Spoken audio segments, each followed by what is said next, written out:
It's hard to breathe, but that's alright. Hush.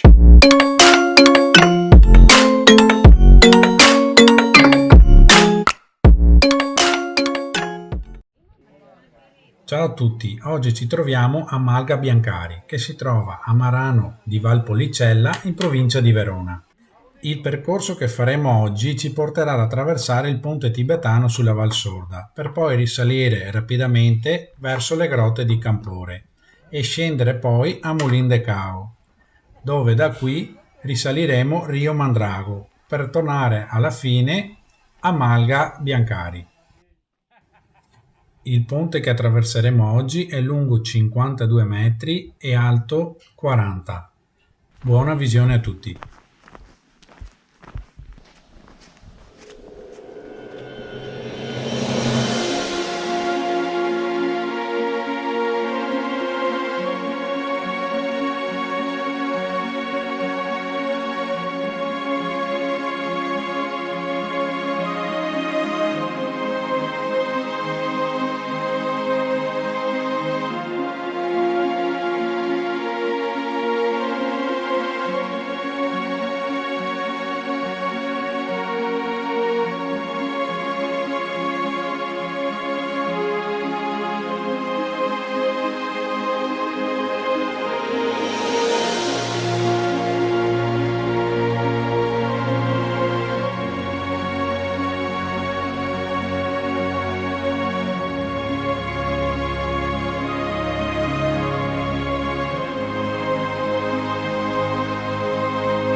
Ecco la grotta.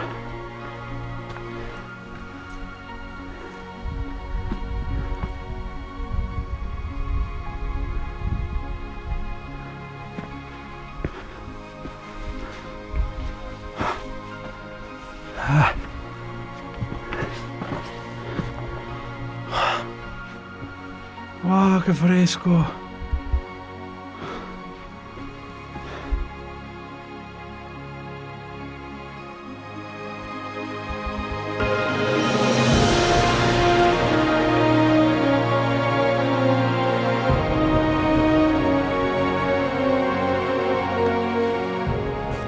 E ora scendiamo in mezzo al bosco fino a Molin de Cao, seguendo il sentiero numero 3.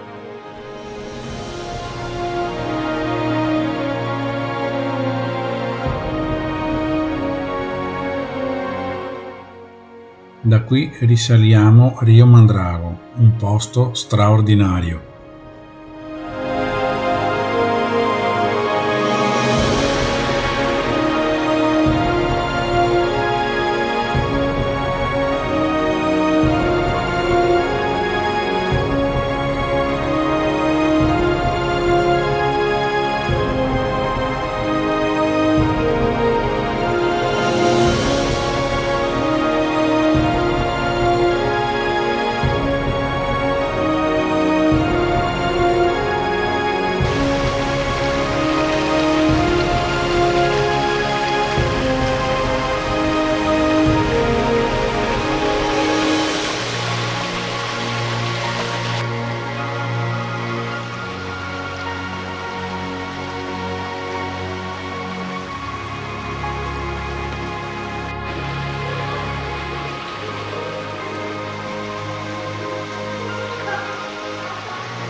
E da questo bivio prendiamo il sentiero per risalire a Malga Biancari. Se il video vi è piaciuto lasciate un like, iscrivetevi al canale. Ciao e alla prossima esperienza!